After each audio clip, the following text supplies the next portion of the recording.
I Barely Got Here is a collection of stories and conversations based on 24 years in law enforcement. You have the right to be disturbed by some of the content or disagree with the viewpoints. Anything you hear can and will be dosed with sarcasm and dark humor. You have the right to know the discussions will often be graphic with language and themes that are intended for a mature audience. Do you understand your rights? Then buckle up, Buttercup. We're going 10-8. Hello and welcome back to I Barely Got Here. I'm your host, Kevin Booncher. Tonight's episode, Karma on Wheels.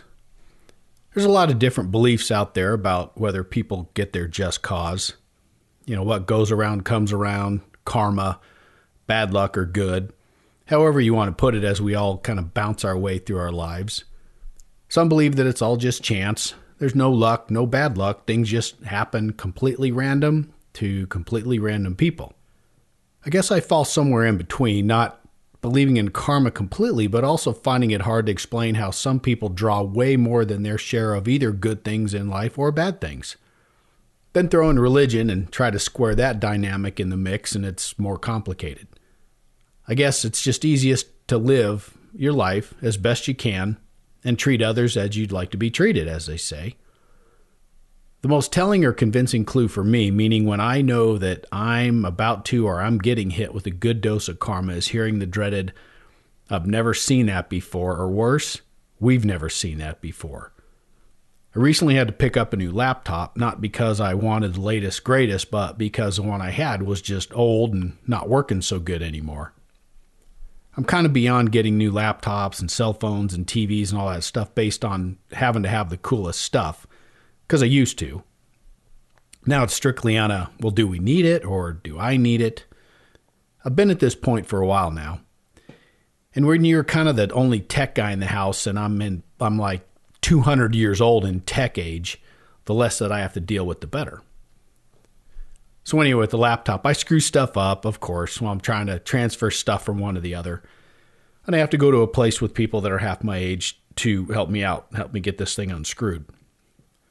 I get there, they check things out, and the guy looks at me and he says, "Well, I've never seen this before." So, of course, every time I hear this, I cringe because it means that I'm one of a very few people who have been able to either mess something up so badly, or I'm just one of those very few people who's experienced the issue. And either way, it's going to cost me more than the average to get it repaired, /straightened out, /replaced, or just back to normal. And, of course, with the laptops, it did. But anyway, I digress. So karma can come in so many forms. And in police work, when we think about it, most of us can come up with a number of great examples, at least a few of those involving death. There's a TV series I used to watch called 1,000 Ways to Die. It ran some years ago. And I will say that was a constant stream of excellent, stupid karma examples. I don't know if it's on the net. You could find it, but love that show. Well, I called this episode Karma on Wheels because both stories took place while we were out riding our mountain bikes before work. And it's what happens when citizens decide to do something really stupid and dangerous, not knowing that we're the cops. I was working in special investigations, mostly afternoon into the late nights. And there are a few of us that would try to go ride our mountain bikes a couple times a week before work. We'd meet at one of our police stations, get ready, and ride to a place called South Mountain with, tons of hiking and biking trails. Well, we'd ride the desert trails that we wanted, then we'd ride back, clean up, and drive the short distance to our off-site office for work. We'd park at the station to avoid getting our work cars broken into if they were parked at the park. It'd be a big problem if your firearms and all your gear were stolen while you were out mountain biking. Well, part of the ride, maybe 4 miles out and then 4 miles back at the end, was on the main street. And there were bike lanes, but most of it was a little sketchy, so we had to really pay attention. Those few miles back and forth were plenty of street riding for me. I've never understood how these guys that go out and crank out 40, 50 miles on the street do it. And those guys that ride all those street miles, those are the ones that get killed on occasion, unfortunately. I mean, riding your mountain bike, you crash and you get hurt, but I mean, you're crashing, you're hitting the dirt or you're hitting a tree, and you're not getting smashed by a car that runs you over from behind that you don't even see. So this one day, Dave and I met at the station. We banged out a really good ride out there. and we're heading back to the station to get cleaned up and go to work. Well, we're riding in the bike lane, maybe 2 miles left, kind of running out that last bit of energy that we had. And I was ahead of Dave, maybe 50 feet or so.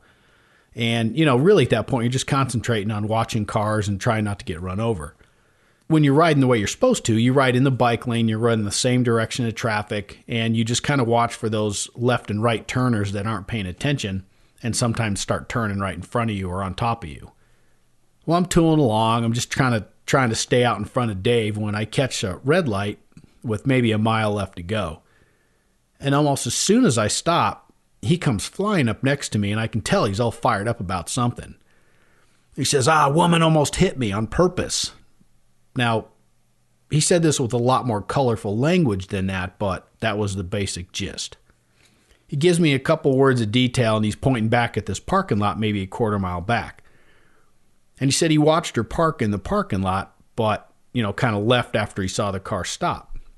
Well, at that time, I knew that we had a search warrant that was planned for the first part of the shift that we had to basically do. So I said, hey, we can't do nothing. We got to go back. We got work to do. So he gets that, of course, but, he's pretty angry. And then once I later heard the story, I understood a lot better. So we cruise back to the station. We load stuff up, get cleaned up, get over to the office. Well, once I got there, though, I met up with the narc sergeant, and I was told that warrant had fallen through. I don't recall why, but they wouldn't need our help right away. There's a potential that it could come together later in the shift, but definitely not right then. So once I heard that, I called Dave and I said, hey, come tell me, give me the long version of your near-death experience. So Dave said he's riding in the bike lane. He's, again, like 50, 70 feet behind me, whatever, riding with traffic, doing all the stuff he's supposed to do that's legal and as safe as possible.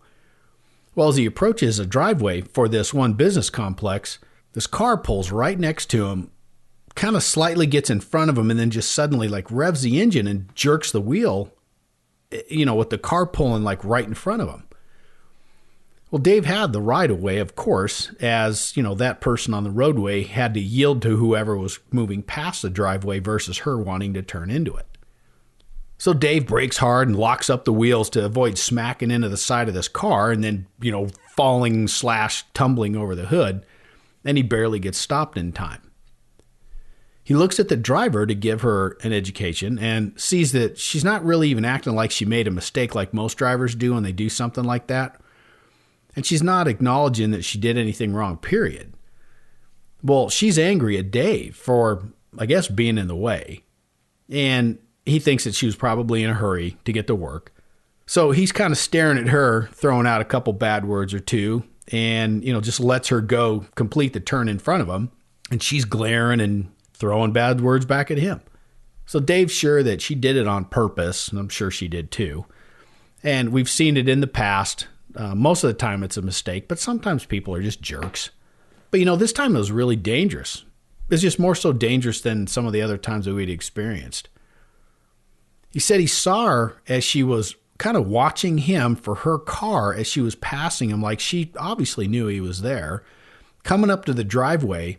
And then she jerked that steering wheel to the side, like with a jerk motion versus like someone making a normal turn.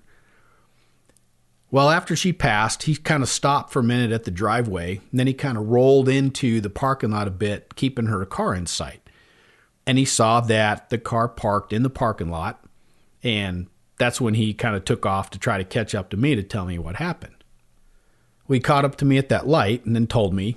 And he was kind of thinking about going back then to try to do something. But, then I reminded him, hey, we got that warrant and we got to get going, and off we go.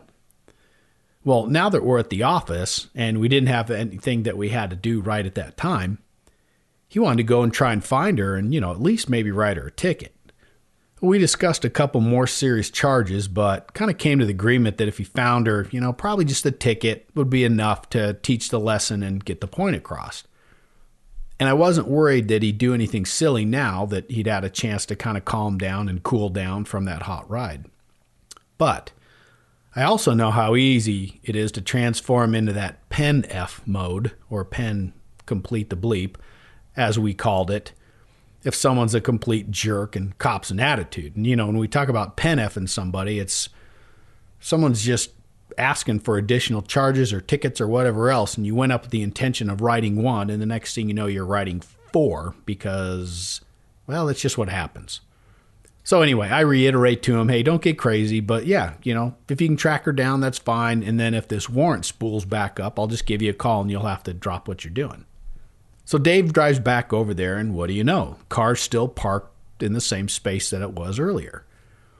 He runs a plate, and the plate comes back to the RO, or the registered owner, as a woman who has a misdemeanor warrant for failing to take care of a prior ticket for driving on a suspended license.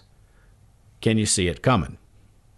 Well, Dave does what a good detective does. He figures out where she probably went based on the location of the car, which happens to be a large chain pet store, and he cruises in there. Well, after a pretty short amount of time, he sees her in there. She's kind of working on the floor. He goes up, he badges her, and asks if she remembers him. Well, she denies knowing him or recognizing him at first until Dave reminds her of exactly what she just did less than an hour ago. And he said that at first she had a bit of an attitude until Dave started laying out all the things that he could write/charge/take her to jail for. So she argued a little bit more, but the argument was getting pretty weak, and it wasn't nearly so witchy as I'll say after the initial contact. You try to ask people why they do things like that. Why would you do something so stupid and dangerous? And of course Dave did, but as usually is the case, she didn't have any kind of a good answer or any answer at all. And I've always noticed, as any cop does, it's amazing the things that people will do from the anonymity of their vehicles while they're driving, especially to people who aren't able to give chase, like someone on a bicycle. Well, in pretty short order, she resigns herself that she screwed up, and she just asks that Dave, just please, let me go. I'll never do that again. Like we've never heard that before. So when Dave tallies up the damage for her, after finding out a little bit more, here's the results. He could have written her tickets/arrested her for driving on a suspended license, again, driving with no car insurance, failure to yield, endangerment, and lastly, take her to jail for that outstanding misdemeanor warrant for driving on a suspended license the last time. If he hammered her with all this stuff, there are at least 2 misdemeanor charges in there and thousands of dollars of fees and fines aside from all the time that you'd have to spend to deal with this stuff. Well, the girl's in tears as Dave rattled all this stuff off and how much it could cost her. And when Dave and I discussed it recently for the episode, we remembered that he had given her a pretty good break and he didn't hammer her with nearly all that stuff. Didn't really pen F her nearly as he could have. Well, he didn't even write her the ticket for driving on suspended, which would have been a bad one, especially since she had a warrant for doing the same thing. And didn't write her for failure to yield, making the right turn. He did write her the no insurance ticket. And he did have to arrest her for the warrant because when we find somebody with an outstanding warrant, we're pretty much bound to make the arrest and then take them to the appropriate jurisdiction. So that's what happened. She was arrested there in the store on the warrant and taken outside to a waiting patrol car for transport to, I don't remember the adjoining jurisdiction, for them to take her and process her. And the ticket goes with her for her to deal with later. Of course, we allowed her to tell the manager what's going on, and I'm sure that Dave was looked upon as a big bad ogre for taking this poor girl to jail. Well, Dave clears a call, comes back to the office, and tells me what happened. And I told him, I thought he did a pretty good job of compromising on the tickets and the charges, especially once he kind of gave me more detail about, what kind of life she's living, where she was in her life, things that had happened that were bad, blah, blah, blah, and then, ultimately getting hooked up for the warrant. Well, I get mixed reactions when I tell this story, mostly positive, good for you, or you guys should have written them all, and mostly just how much karma can get all of us for things like that. Now, given the folks that I hang out with or that I socialize with on a regular basis, that's not a surprise. Once in a while, I'll have someone ask, was that really necessary? Could you just contacted her and told her, what you did was wrong and dangerous and, you don't do that again? And, yeah, in this case, Dave could have done just that. The same way that we could just warn everybody about anything, hoping that they change their behavior and become responsible people. But after you do this job for decades of time, you know that that just isn't how people work. Without repercussions, most people are going to continue to do the things that are wrong or criminal or just plain stupid and dangerous to themselves and others. And this young woman was already well on her way to thumbing her nose at the system as it was, driving without a valid license or car insurance. Say we just warned her. And later that afternoon, she pulls out of that parking lot and gets into a car accident with your kid. She has no car insurance. She has no license, so she's not even supposed to be driving to begin with. And so now, in addition to everything else that's going on, you now have the pleasure of having to work out things with your insurance company when it wasn't your fault. And that's aside for, Lord, what if your kid gets hurt from that too? Someone who's not even supposed to be driving a car. So does that change your perception at all? Would you still rather that the police just kind of warn someone who's already shown disregard for doing what a responsible adult is supposed to do? Now, apply this cause and effect to any number of infractions or crimes committed by people, and it usually becomes pretty clear. Finally, the story itself is important. Stories like this are told and retold, whether in a good light or bad. You may think it's funny and good riddance for the woman, or you may think it's sad and another example of the police that are just overstepping their bounds and they should be doing something better. Either way, it's retold. It's told how a woman did something that she shouldn't have done, and that the person that she did it to just happened to be a police officer. And then she went to jail. Just like hearing of someone getting a speeding ticket in a particular area, this can have the effect of keeping someone from doing that one stupid thing because you just never know. It also reinforces the thought that if you have baggage that you don't want the cops to know about, don't do stupid things to draw attention to yourself. This story is one that would be much harder to process or pursue if it hadn't happened to an actual police officer who was able to observe and see everything unfold firsthand. You get calls like this all the time from bicyclists or other motorists or pedestrians complaining about similar incidents in traffic, but the details are lacking. There's no plate, there's no description, there's no car at the scene, nobody to contact. There's just not that much that we can do. The next story is pretty much the same scenario to start out, but this time it was Greg and I going for a bike ride. And you know Greg from at least a couple other episodes that he's helped me out with for the podcast. Well, he and I meet up at the station before work, and we get in a really good bike ride at that same park, and then we're heading back to the station on the same road where Dave was almost run over. And, come to think of it, I think this incident happened within probably 100 yards of the one with Dave, so it's kind of funny. So we're riding back to the station. We're in that same bike lane, running the same direction, trying not to get run over or get turned into. And we'd had a good ride. I was pretty beat, and it was summer. So it was well over 100 degrees out. And that heat, especially with all that heat that just radiates back up off of the pavement and the concrete, tends to make your patience a little short. So anyway, I was out front just by the chance of how we came out of the park. Well, I'm pedaling away, minding my own business, when this older Chevy Blazer lays on the horn right next to me and swerves a little to the right. Comes within inches of my handlebars as he goes swooping by.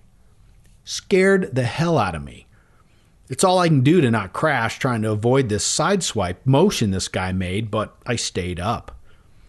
And man, am I pissed. I am pissed. And like the other story, it was obvious that this guy did this on purpose. Well, I look back to see if Greg's still pedaling. I'm wondering if the moron had done the same thing to him, and I'm hoping that I don't see him piled up behind me. Well, he wasn't too far back, and I later found out that the guy did do a similar thing to him, just not nearly as bad. And then Greg had also seen the guy do it to me. So he kind of gives me that, hey, I'm good, and then I turn back around. Now, where this guy had done this was maybe a half mile or so from a traffic signal where there's a QT convenience store. And this is also happens to be the same intersection that we'd end up making our southbound turn off of the main drag to go back to the police station. Well, I kept an eye on that Chevy Blazer. Like I said, it was an older, boxy style, and it was white, so it was easy to keep in sight as it continued down the road. So the idiot stays in the right curb lane. Traffic's kind of heavy right there, and they're doing maybe 35 or 40 at the most. Well, I, on the other hand, had been going, I don't know, maybe 10 or 12 miles an hour before the Blazer scared the crap out of me. But now I'm going as fast as I can. I have no idea how fast that would be, even after, cooking for an hour and a half out in the desert on the trails. Well, I'm pedaling with all I got left, but I'm keeping my eye on that Blazer. And I don't know why, because it's not like I'm going to be able to catch up to it. But for some reason, I'm just going. I'm just in pursuit mode. Well, you can imagine my surprise when I watched that Blazer pull into that QT at that intersection. And I'm thinking there's no way he's actually pulling in to stop. He's just cutting through to go somewhere else, or he's, I don't know, maybe trying to scare somebody else. But no, I watched that Blazer pull up to a gas pump and stop.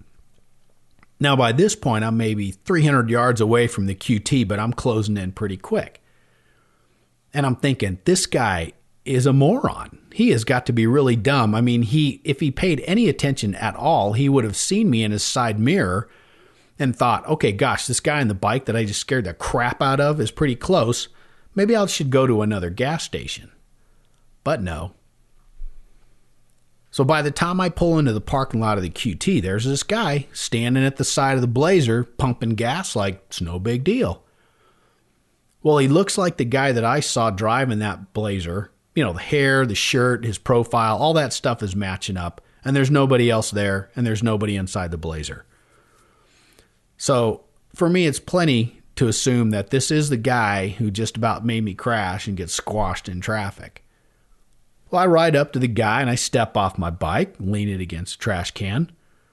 And at first I can see the guy is kind of looking at me like, what's this guy doing? But after about a second, I clearly see the realization flash in his eyes when he recognizes me from about 2 minutes ago. And that face alone almost made me start laughing. Well, he keeps pumping his gas, acting like he doesn't know what's going on, like nothing to see here. I walk up to him and I lean in a bit and I say, "You remember me?" He looks away like a kid who's trying to lie to his parents and he says, "No." Well, I realize he's a bit smaller than me now, which coupled with my angry state and my getting up in his face, I'm sure didn't ease the thought that he's just about to get an ass whooping here in this parking lot, pardon my French. And no pass for being a dumb teenager. The guy is probably about my age. Well, I call BS on his denial, strongly. He mumbles something and keeps staring at the gas pump, avoiding eye contact while you can tell he's silently urging the pump to hurry, please. I tell him I'm the guy you thought it'd be funny to scare the hell out of, which you did, thank you. I say you could have killed me doing that. And, what the hell were you thinking? What's wrong with you? Well, now he's kind of looking around, trying to see if anyone else is seeing what's going on, I guess hoping that someone will intervene, but no help there. I stay next to him, kind of trying to keep in front of his face as he keeps trying to turn away and avoid me. I get him to admit what he did after he first tries to say he didn't mean it, which changed to, well, okay, it was dumb. I shouldn't have done it. And I lean in and I tell him, I should just kick your ass right here in this parking lot for doing that. And he looks up in a panic and he says, well, I'll call the police. To which I kind of laugh and I ask, what are you going to tell him? That a guy wearing a pair of shorts and a shirt and a bike helmet beat the crap out of you because you almost killed him in traffic? So he ponders this for a second and then he says, dude, please don't beat me up. I'm sorry. I really am. I shouldn't have done that. And I can see in his eyes that he really is scared because he thinks he's within inches of getting a beat down there at the gas pump. And to be honest, I wasn't so sure I wouldn't have done just that, depending on how that guy had reacted when I'd first confronted him. I mean, I like to think that I would have kept my cool. I'm pretty sure I would have, but, how could you blame somebody? The guy could have gotten me killed if I'd fallen down and gotten run over, and it was for absolutely no reason. No reason at all.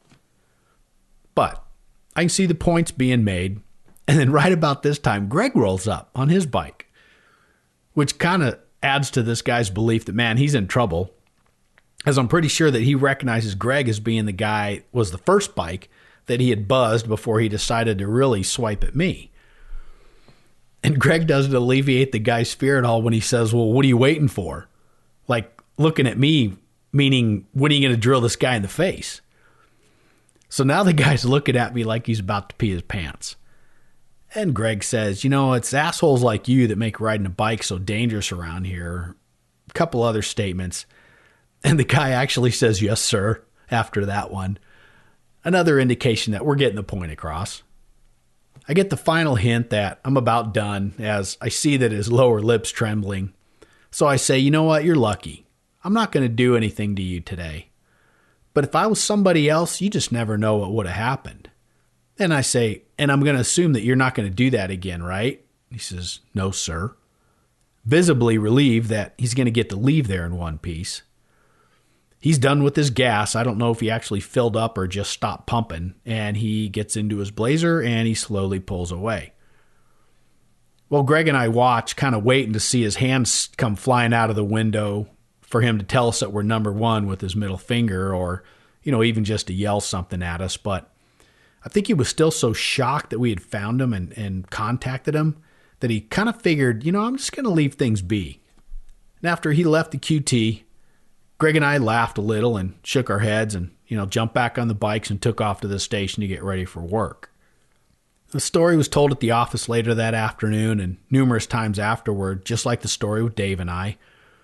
And other than cops, the best audience for these stories is always other bike riders, be they mountain bikers or street bikers. Not a lot of compassion for either person from that group, as most of them know someone who's gotten hurt, and a few of us know people that have been killed doing that.